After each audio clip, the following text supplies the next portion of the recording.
Olá pessoal, bom dia, boa tarde, boa noite. Espero que todos estejam bem. Nós vamos fazer aqui nossa aula virtual sobre teoria da complexidade e gestão. É uma continuidade na nossa teoria de sistemas e tem uma ligação bem interessante com a questão do desenvolvimento tecnológico. A teoria de sistemas ela foi desenvolvida pelo Bertalanffy, tá? Apesar dele ter começado os estudos na década de 1920, apenas a partir da década de 50 que começou a se popularizar com a questão da integração das partes, a questão do feedback, a questão da entropia, a questão também da homeostasia. E a partir da década de 50, houve um avanço tecnológico e social muito grande. E aí nós podemos dizer que há esse avanço da teoria de sistemas para a teoria da complexidade. A complexidade ela vem com a questão do desenvolvimento, principalmente da questão tecnológica, do aparato dos computadores, né, dos grandes computadores, e também a partir da década de 90, 2000, com a questão dos celulares. Nós podemos dizer que a teoria da complexidade é um grande guarda-chuva que vai abrigar algumas abordagens teóricas, desde a teoria do caos, a teoria da catástrofe, questões de lógicas fuzzy ou fractais, e principalmente essa teoria da complexidade é uma sofisticação da teoria de sistemas, principalmente inserindo maior incerteza, maior dinamismo nos fatores ambientais. Então, com a teoria da complexidade, principalmente na nossa área organizacional, começa a ter uma diferença que a gente chama de diferenças paradigmáticas, ou maneiras de encarar o mundo e se adaptar a ele. Nós podemos dizer que as teorias anteriores à teoria de sistemas barra complexidade são teorias que baseadas em um paradigma tradicional. Se você pega, por exemplo, Taylor, Fayol, Ford ou mesmo Weber, a gente percebe que existe um ambiente externo estável, existe uma dinâmica mais lenta, podemos dizer, dos fatores ambientais. O que importa é a arrumação da casa, da organização. Existe uma visão fragmentária, tá? Ou seja, o importante são as partes. Antes a estrutura funcional era burocrática ou na forma piramidal, né? Existe uma centralização da liderança, da tomada de decisão. Existia um paradigma mais de competição, tá? E aí por isso que nós podemos dizer que é um sistema, entre aspas, fechado, e que o importante é o capital financeiro, e é uma metáfora mecânica, né? Ou seja, uma causa e efeito muito claro, e as pessoas são tratadas como recursos humanos. A partir da teoria da complexidade, nós começamos a perceber que o ambiente é dinâmico. Então, o ambiente externo ele é muito mutável e é rápido e tem muitas incertezas. Por isso que o importante é ter uma visão holística do todo, de saber o que está acontecendo dentro da organização e também fora da organização. E por isso as estruturas são achatadas, as organizações são organizações que nós chamamos de organizações horizontais, ou muito mais próximas do mercado, muito mais próximas daquilo que está acontecendo, entre aspas, lá fora. Existe uma liderança descentralizada, tá? Então o tomador de decisão não é mais apenas uma única pessoa, existe muito mais cooperação e participação dos colaboradores. Por isso que nós podemos dizer que é um sistema aberto, onde o importante é esse gerenciamento das trocas com o meio, do microambiente, do macroambiente, da percepção daquilo que está acontecendo lá fora. O importante não é mais o capital financeiro, mais o capital intelectual, ou seja, o conhecimento do indivíduo, o conhecimento coletivo, porque é por meio do indivíduo que nós vamos tomar as boas decisões, é por meio do conhecimento que nós vamos inovar, tá? Por isso que é uma metáfora da mente, tá? Ou do cérebro, né? Nós podemos colocar assim, e as pessoas não são mais recursos humanos, mas seres humanos com sentimento, com emoções.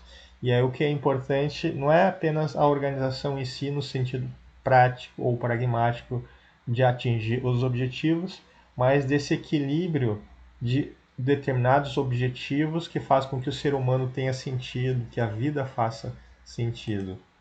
E nós podemos encarar a teoria da complexidade, tá? Uma metáfora, uma forma de olhar essa teoria é como se fossem as moléculas de água. Tá? Se nós pensarmos que na água fria as moléculas estão mais estáveis, com baixo dinamismo, na água morna aumenta ainda mais o dinamismo, as interações e conexões entre as moléculas, e na água quente você tem uma dinâmica muito grande, interações muito mais rápidas e complexas, sem você conseguir determinar onde vão estar as moléculas. Tá? Essa visão aqui de água morna para quente seria talvez a nossa teoria da complexidade, ou como nós podemos citar ou situar a nossa complexidade dentro da visão do todo. Uma outra maneira de encarar a teoria da complexidade olhando para um oceano. Tá? E aí, se você vai para a terra firme ou então para o alto mar, nós temos situações que são de fácil previsibilidade. Mas aqui na borda ou na orla, tá? Onde você tem essa interação e interface entre o mar, a onda do mar e a terra, a areia, é nessa situação aqui que seria uma situação de complexidade. Tá? Então seria de difícil previsibilidade, apesar de que exista certos padrões. Alguns conceitos aqui acerca da complexidade. Tá? Então, o Edgar Morin, que é um filósofo francês muito importante, que tem uma penetração muito grande na área organizacional, a complexidade surge como dificuldade, como incerteza, e não como uma clareza e como resposta. Na teoria da complexidade, as pessoas precisam ter uma certa humildade, porque é difícil de achar uma única resposta correta. Muito provavelmente existem diferentes fatores influenciando nessas dinâmicas da vida. Tá? Então as coisas não têm causa e efeito de forma simples, mas a vida é multifatorial. Diferentes fatores podem influenciar para causar determinados fins. Tá? Essa é uma visão bem interessante da teoria da complexidade e que faz com que a gente tenha não certezas absolutas, mas certezas relativas e principalmente uma certa preocupação e cuidado ao se tomar as decisões. E tem uma outra questão, um outro pressuposto da teoria da complexidade seria esse aumento da complexidade.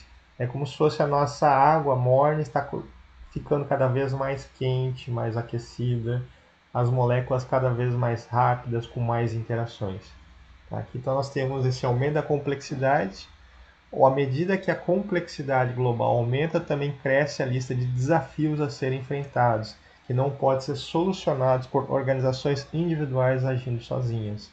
Ou seja, a questão é a questão da rede, a questão da network, a questão das parcerias, a questão da teoria da complexidade são essas interfaces, as conexões com os elementos externos, tá? Principalmente a questão do microambiente.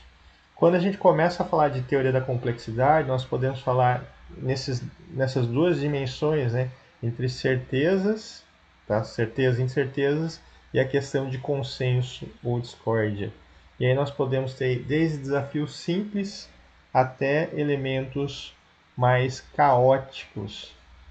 Tá? Então, desafios simples, complicados, complexos e caóticos. E aí, esses desafios complexos aqui, tá? Onde você tem muitas incertezas e muitos pontos de vista que geram dúvidas, geram discórdias, é que começa a entrar a questão, por exemplo, das habilidades sutis de negociação, de comunicação, de escutar o próximo, tá? Como elementos fundamentais para um bom gestor. Uma outra maneira de ver esse quadro aqui é por meio do Cinefin Framework, que eu vou colocar um vídeo depois, né, que o autor explica cada uma dessas questões aqui. Tá? O Cynefin Framework ele vai colocar o habitat ou o contexto, desde um contexto óbvio ou claro, um contexto complicado, um contexto complexo e um contexto caótico. São maneiras da gente tentar verificar a situação ou o contexto e de tentar achar maneiras de nos adaptar. De forma geral ou inicial, né, exploratória inicial, essa é a visão panorâmica da teoria de complexidades e no próximo vídeo nós vamos explorar aspectos mais pontuais da teoria da complexidade dentro das organizações. Ok, pessoal? Muito obrigado. Até o próximo vídeo.